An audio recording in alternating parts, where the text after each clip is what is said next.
오늘은 너희 모든 쓸 것을 채우시리라 라는 제목으로 함께 은혜를 나누고자 합니다. 지난 한 주 우리 감사 특밤을 통해서 참 많은 은혜와 감사가 넘치는 시간을 보냈습니다. 우리 첫날 오신 우리 김영서 작가님을 통해서는 참 그 참혹한 시간들을 어떻게 버텼을까, 그럼에도 하나님을 붙잡고 또 하나님을 바라보았던 그 믿음과 또 있는 모습 그대로를 바라봐주고 사랑해 주었던 따뜻한 공동체가 있었다라는 그 작가님의 간증을 통해서 다시 한번 그 공동체 구성원의 사랑이 얼마나 중요한가를 깨닫게 되었고요.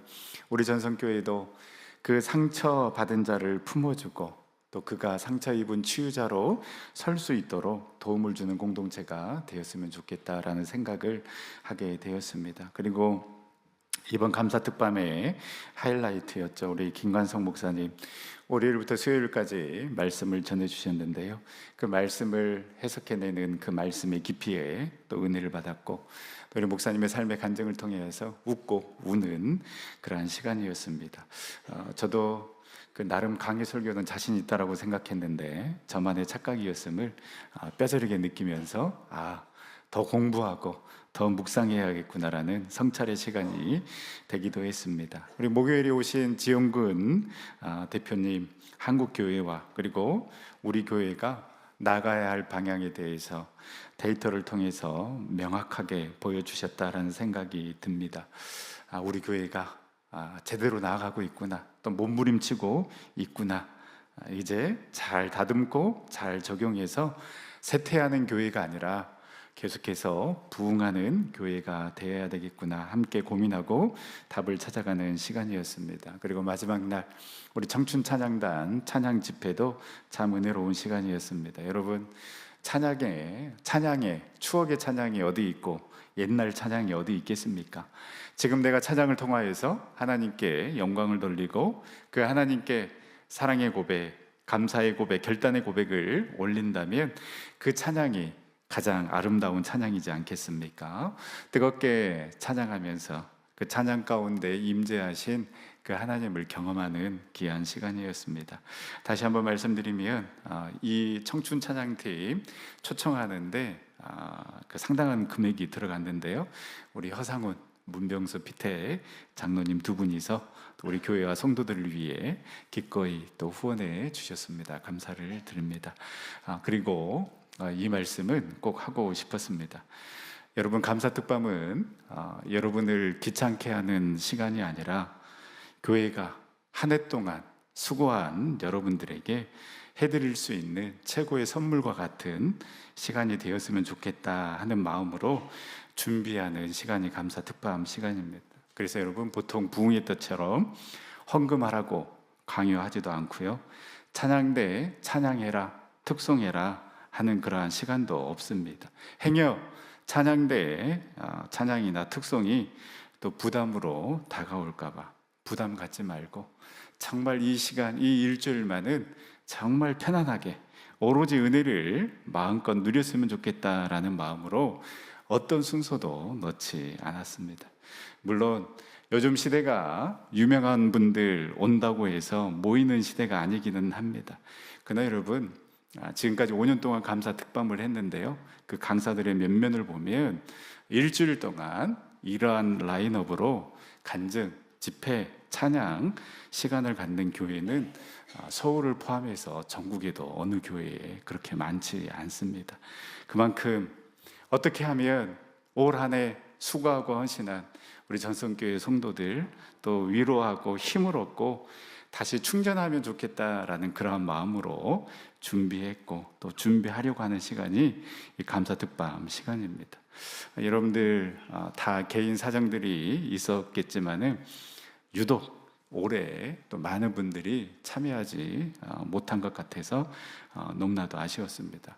그래서 내년부터는 공동체별로 안개해서 좀 이렇게 강제적으로 참석을 하게 해야 하나, 항존직들은 로비에 출석부를 준비해서 출석 체크를 해야 하나 생각을 했다가 제가 방금 말씀드린 것처럼 뭔가 강요하고 부담을 드리면 이게 마치 행사처럼 느껴질 텐데 라는 생각이 들어서 이 원래 취지와는 맞지 않고, 여러분 이런 고민을 하는 이렇게 착한 목사가 어디 있습니까?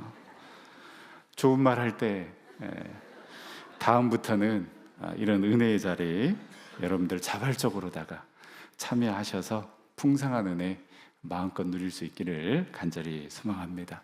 오늘은 추수감사주일입니다. 돌이켜보면 우리의 힘과 능력으로 여기까지 온 것 같지만, 그러나 그 순간순간 하나님의 지켜주시고 돌보시고 인도하심이 있었기 때문에 우리가 여기까지 올 수 있었음을 우리 모두가 진실한 마음으로, 온 마음으로 고백할 수 있는 이 추수감사주일이 되기를 간절히 소망합니다. 이런 말이 있습니다. 감사하는 사람은 인류, 불평하는 사람은 이류, 원망하는 사람은 삼류라는 말이 있는데요, 저는 한 문장을 더 추가하고 싶습니다. 도저히 감사할 수 없는 그 상황 속에서 감사하는 사람이 진짜 인류의 삶을 살아가는 자다라고 말씀을 드리고 싶습니다.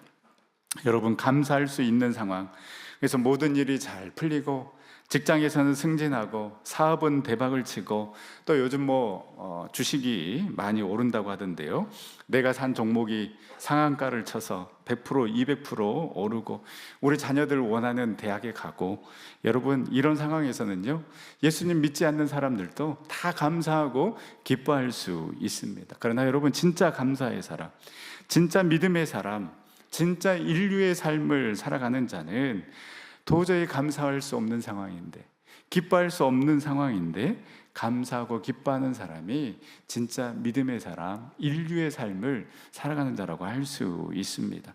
오늘 빌립보서 말씀에 보면 정말 그 감사와 기쁨의 삶을 살아가는 자가 나오는데요, 바로 바울입니다. 우리가 잘 아는 대로 이 빌립보서는 옥중서신이라고 합니다. 바울이 감옥에 있을 때에 빌립보 교회 교인들에게 편지한 편지가 바로 이 빌립보서입니다. 그런데 아이러니하게도 여러분, 이 빌립보서의 주제가 기쁨입니다. 그래서 기쁨의 서신서라고도 하는데요, 본인은 감옥에 있는데 바울은 빌립보 교인들에게 기뻐하라고 권면을 하고 있는 것입니다.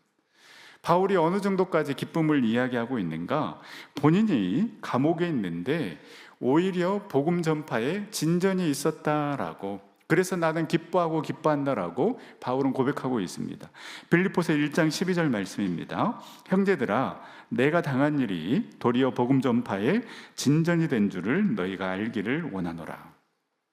이 빌립보 교인들 중에는 이제 바울이 감옥에 갇혔으니 바울이 로마에서 복음을 전하고자 했던 그 계획은 완전히 실패로 돌아갔구나, 이런 생각을 하는 자들이 있었을 것입니다. 그런데 바울은 오히려 반대 해석을 하고 있는 것입니다. 오히려 내가 감옥에 있는데, 그래서 사실은 아무것도 할 수 없는데, 세상의 관점으로 보면 분명히 실패한 사람인데 어떤 진보가 있었는가? 감옥에 있다 보니까요, 이 로마 군인들에게 복음을 전하는 기회가 생긴 것입니다. 매일 4명이 사교대로 근무를 서니까요, 이 16명의 로마 군인들을 하루에 만날 수가 있는 것입니다. 바울이 이들을 가만히 놔둘 리가 없습니다. 그리고 14절에 보니까요, 바울이 감옥에 갇힌 것을 보면서 오히려 도전을 받고 당당히 복음을 전하는 자들이 생겨났다라는 것입니다.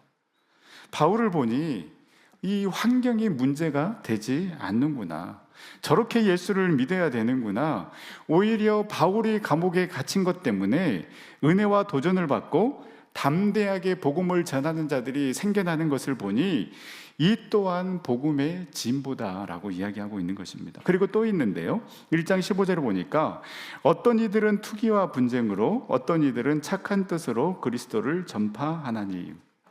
투기와 분쟁으로, 이 바울이 감옥에 있는 틈을 타서 자신의 존재를 드러내고 또 자신의 세력을 확장하고 싶은 자들이 있어서 오히려 더 열심히 복음을 전하는 것입니다. 오히려 이러한 질투와 시기심이 복음을 전하는 데 사용되었으니, 어떤 식으로든 복음이 전파되고 있으니 나는 감옥에 있지만 기뻐하고 기뻐하겠다라고 바울은 고백하고 있는 것입니다.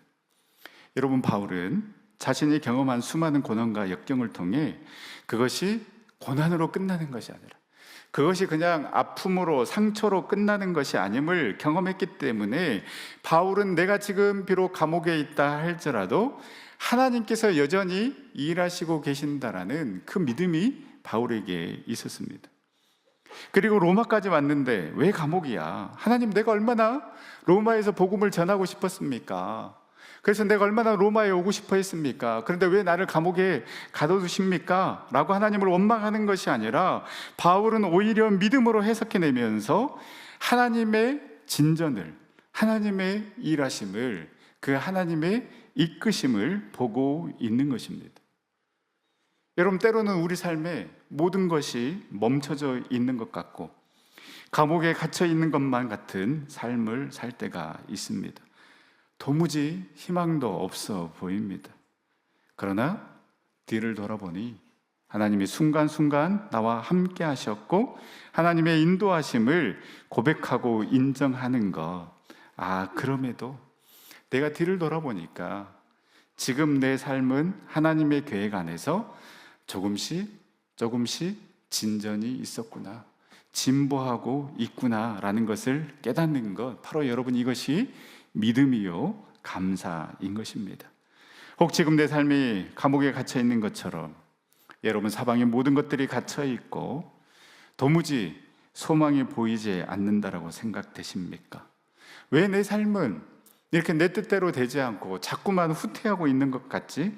라는 생각이 들 때에 여러분 여전히 일하시고 계시고 여전히 내가 알지 못하는 그 계획을 가지고 지금도 나의 삶을 이끌어가고 계시며 나의 삶을 진전시키시는 그 하나님의 계획을 믿고 신뢰하며 나아가는 저와 여러분들이 될 수 있기를 간절히 소망합니다. 바울이 감옥에 있었지만, 복음 전하는 것이 막혀 있었지만 오히려 그 복음의 진전이 있었더라고 고백하며 그 하나님의 일하심을 바라보았던 것처럼 저희들도, 우리도 모두가 그 하나님의 진전, 그 하나님의 일하심을 바라보고 고백하며 나아가는 우리 전생의 모든 성도님들이 다 될 수 있기를 간절히 소망합니다. 바울은 이 믿음으로 계속해서 빌립보서 4장 4절에서도 확신을 가지고 선포합니다. 주 안에서 항상 기뻐하라. 내가 다시 말하노니 기뻐하라. 바울이 감옥에 있었음에도 이렇게 기뻐할 수 있었던 이유는 바울 그 자신이 주님 안에 거하고 있었기 때문이었습니다. 바울은 분명하게 이야기합니다.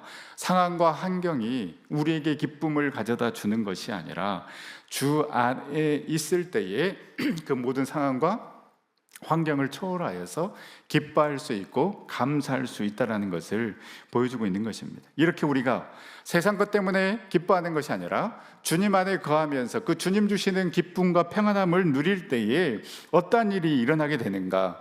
우리 빌립보서 4장 11절에서 12절 말씀 우리 다 같이 한번 읽어보도록 하겠습니다. 내가 궁핍함으로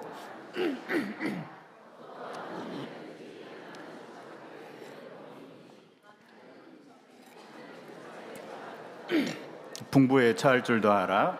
모든 일 곧 배부름과 풍부와 궁핍에도 처할 줄 아는 일체의 비결을 배웠노라. 아멘. 바울은 여러분 복음을 전하면서 엄청난 고생을 했습니다. 그 고생담이 고린도후서 11장에 자세히 기록되어 있습니다. 춥고 배고프고 매를 맞고 배가 3번 파산하기도 하고 동족과 이방인의 위험 때문에 죽을 위기를 수없이 넘겼던 사람이었습니다. 그래서 이 바울의 고백 가운데 내가 비천에 처했다라는 그 말은 이해가 되는데 비천에 처했던 그 삶을 쭉 살아왔던 바울이 나는 풍부에 처한 적도 있었다라고 이렇게 이야기를 합니다. 예수님을 믿고 난 이후에 바울의 삶은 풍부에 처한 적이 한 번도 없었던 것 같은데 어찌됐든 바울은 나도 풍부에 처한 적이 있었다라고 이야기를 하는데 여러분 중요한 것은 비천에 처했을 때, 즉 배고픔과 궁핍에 처했을 때나 배부름과 풍부에 처했을 때나 바울은 자족하는 비결을 배웠다라고 고백합니다.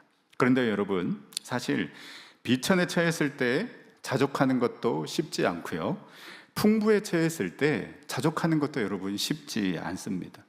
비천에 처했을 때는 정말 신세 한탄하며 자포자기할 가능성이 너무나도 많습니다. 세상에 대한 불만, 하나님에 대한 불만이 가득 차서 분노가 가득한 삶을 살아갈 수 있습니다. 하나님, 왜 내 삶은 이렇습니까? 그 분노, 원망, 불평이 가득한 삶을 살아갈 수밖에 없기 때문에 자족한다라는 것, 비천에 처했을 때 자족하는 삶을 살아간다라는 건 너무나도 어렵습니다. 풍부에 처했을 때 자족할 수 있지 않을까 생각하지만은요, 여러분, 이 역시 어렵습니다. 왜냐하면 인간의 욕심은 끝이 없다라는 것을 우리가 너무나도 잘 알고 있기 때문입니다. 늘 더 많은 것, 더 높은 것, 더 편하고 좋은 것을 추구하기 때문에 풍부에 처해 있지만 만족하면서 산다라는 것, 자족하며 살아간다라는 것, 풍부에 처했을 때도 여러분 쉽지가 않습니다. 오히려 풍족함으로 인해서 하나님을 잊어버리고 가난했을 때보다, 비천에 처했을 때보다 믿음이 더 후퇴하는 사람들이 얼마나 많이 있습니까? 그렇기 때문에 여러분, 우리는 하나님의 능력이 필요한 것입니다. 그래서 바울은 내게 능력 주시는 자 안에서 내가 모든 것을 할 수 있다라고 고백하고 있는 것입니다. 우리가 비천에 처했을 때도 하나님을 원망하지 않고 자족할 수 있는 것, 또 풍부에 처했을 때도 교만하지 않고 이 모든 것 하나님께로부터 온 것임을 고백하며 자족하려고 감사할 수 있는 그 삶을 살아갈 수 있는 것은요, 하나님이 능력을 주셔야지만이 우리가 이렇게 자족하며 살아갈 수 있다라는 것입니다. 그래서 여러분, 빌립보서 4장 13절 말씀, 우리 한국교회 교인들이 얼마나 좋아하는 말씀입니까? 이 말씀은 내가 믿기만 하면 하나님께서 내가 원하는 모든 것을 다 이루어 주실 거다, 나의 모든 문제를 다 해결해 주실 것이다 라는 그 말씀이 아니라, 그 의미가 아니라, 이 말씀은 하나님의 능력이 내 안에 임하면 내가 비천에 처할 때도 하나님께서 깨달음을 주셔서 더욱더 하나님을 붙잡을 수 있는 능력을 주신다라는 말씀입니다. 그리고 내가 풍부에 처할 때에도 하나님께서 깨달음을 주셔서 이 은혜가 결코 내 힘으로 온 것이 아님을 깨닫게 하심으로 하나님께 더욱더 감사하는 능력을 주신다라는 것입니다. 사랑하는 전성교 성도 여러분, 이 주님이 주시는 능력으로 우리도 자족하는 일체의 비결을 배움으로 비천에 처할 때도 감사, 풍부에 처할 때도 감사와 기쁨이 넘치는 삶을 살아가는 우리 전생의 모든 성도님들이 다 될 수 있기를 간절히 소망합니다. 바울에게 이 마음, 즉 어떠한 상황이든지 자족하는 마음이 있었기 때문에 바울은 자신에게 후원금을 보내준 이 빌립보 교인들에게 진정으로 감사의 마음을 표현하는데요, 이 감사는 단순히 도움을 받았다라는 수준이 아니라 감사가 무엇에서 시작되고 어디로 향해야 하는지를 보여주는 중요한 기준을 제시해주고 있습니다. 그렇다면 오늘 본문을 통해 성경이 우리에게 보여주는 그 감사의 본질은 무엇일까요? 첫 번째, 감사는 여러분 상황이 아니라 복음의 관계에서 시작된다라는 것을 바울이 우리에게 알려주고 있는 것입니다. 바울은 빌립보 교회의 후원을 단순히 필요를 채워준 물질적인 도움으로 보지 않았습니다. 그는 이 빌립보 교회의 도움을 14절 말씀에 기록된 것처럼 나의 괴로움에 함께 참여했다라고 해석합니다. 여기서 말하는 참여는 단순한 친절이나 일시적인 후원이 아니라 복음 때문에 서로 연결된 그 영적인 연대와 관계적인 동역을 의미합니다. 그래서 바울은 빌립보 교회가 보낸 헌금을 주고받는 일에 참여한 교회라고 말하면서 그 관계가 복음의 초창기부터 지금까지 변함없이 이어져 왔다라는 사실에 깊은 감사를 표현하고 있는 것입니다. 즉, 바울이 감사한 이유는 이 헌금의 액수나 횟수가 아니라 주님 안에서, 이 복음 안에서 맺어진 관계가 지속되어 온 것이 그 자체였다라고, 그래서 바울은 감사다라고 이야기하고 있는 것입니다. 바울의 삶을 보면 이 유대인들에게는 늘 배신자라는 낙인이 따라다녔고요, 그로 인해 살해와 이업이 늘 도사리고 있었습니다. 또 이 믿는 자들은 바울에게 이렇게 이야기를 합니다. 네가 예수님의 제자도 아닌데 무슨 권위로 복음을 전하느냐, 무시를 당하기도 했습니다. 그런데 빌립보 교회와 성도들은 바울을 믿어주었고 그 괴로움에 함께 참여했습니다. 15절에 말하고 있는 것처럼 심지어 빌립보 지역을 떠났음에도 계속해서 주고받는 내일에 참여한 교회는 이 빌립보 교회와 성도들밖에 없었다라고 바울은 이야기합니다. 바울은 이 빌립보 공동체를 만나서 이들을 통해 위로와 힘을 얻게 되었다라고 말하면서 이 복음으로 맺어진 이 관계가 너무나도 감사하다라고 이야기하고 있는 것입니다. 여러분, 이번 감사 특밤에 이 공동체가 얼마나 중요한지를 다시 한번 깨닫게 해주는 시간이었던 것 같습니다.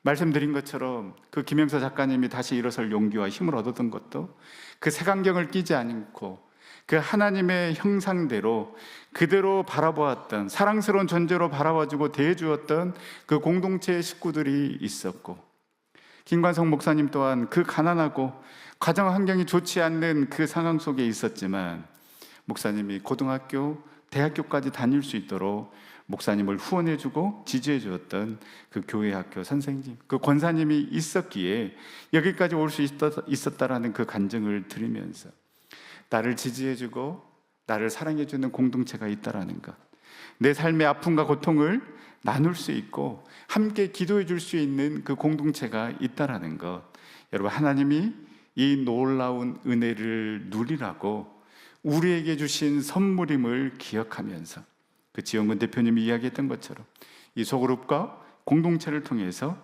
우리 안에 사랑이 깊어지고 이 소그룹 안에서 치유와 회복이 일어나는 은혜가 있기를 기대하며 우리가 함께 나아갈 수 있기를 간절히 소망합니다. 여러분, 우리의 만남은 우연이 아닙니다.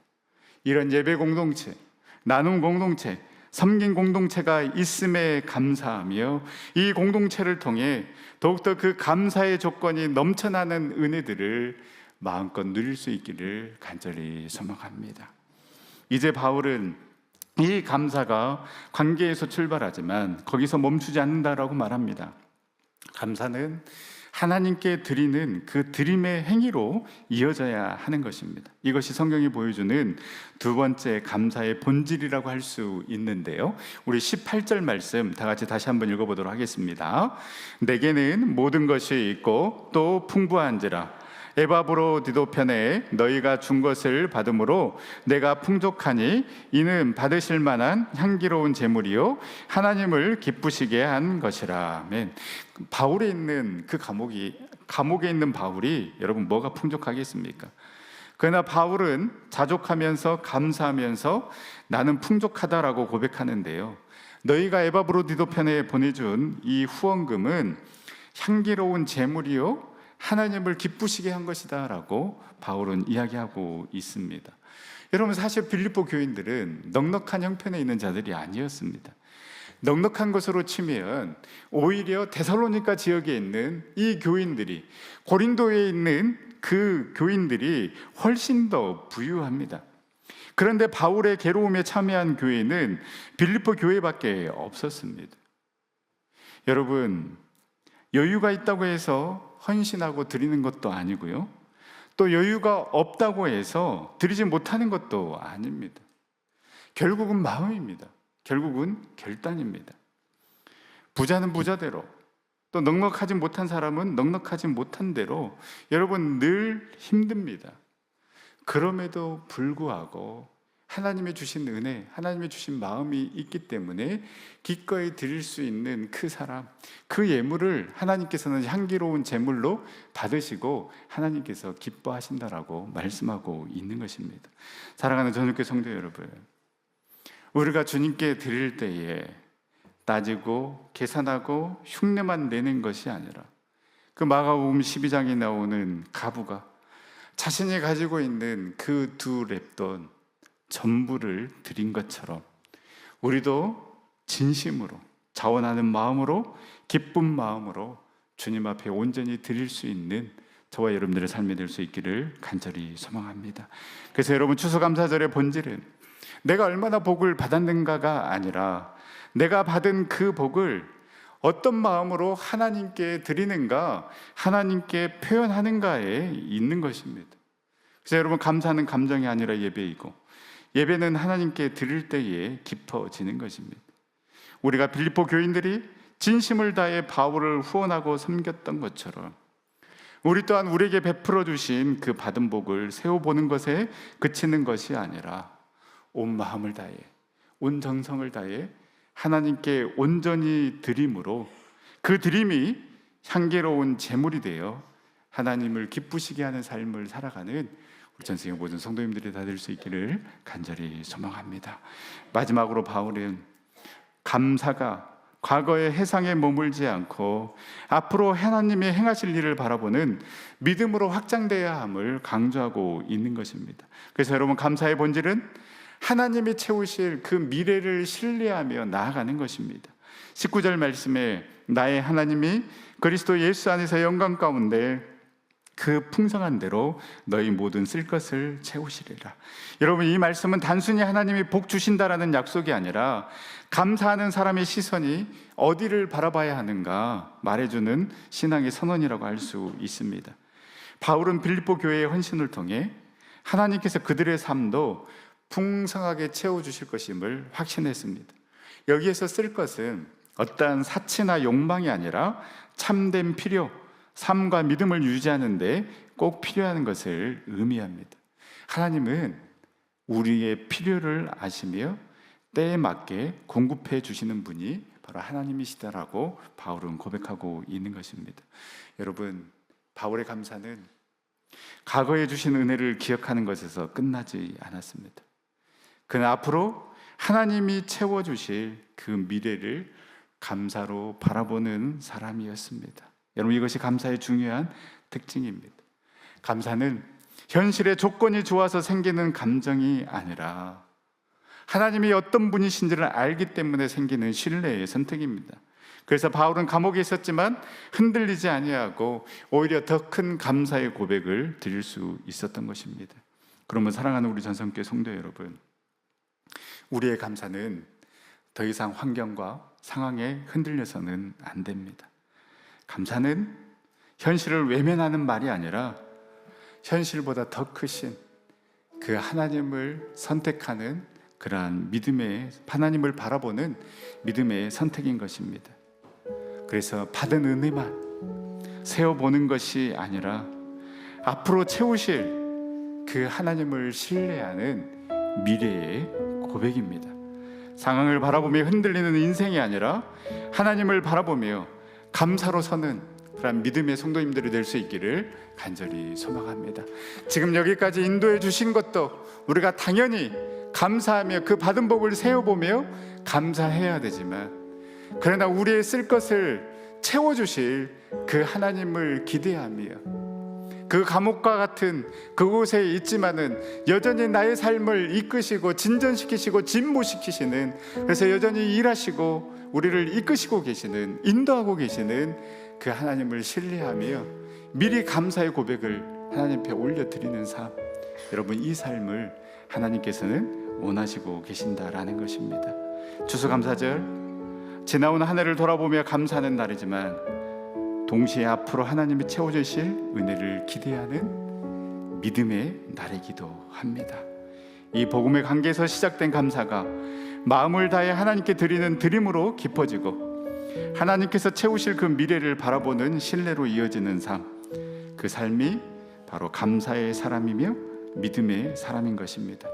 우리 전성교회가 이런 감사의 고백과 드림의 삶으로 오늘을 세우고 앞으로의 모든 걸음을 믿음 안에서 걸어가는 우리 전생의 모든 성도님들 다 될 수 있기를 간절히 소망합니다. 우리 하나님께 찬양하며 기도 자리로 나아갈 때에 주님, 모든 것이 은혜입니다.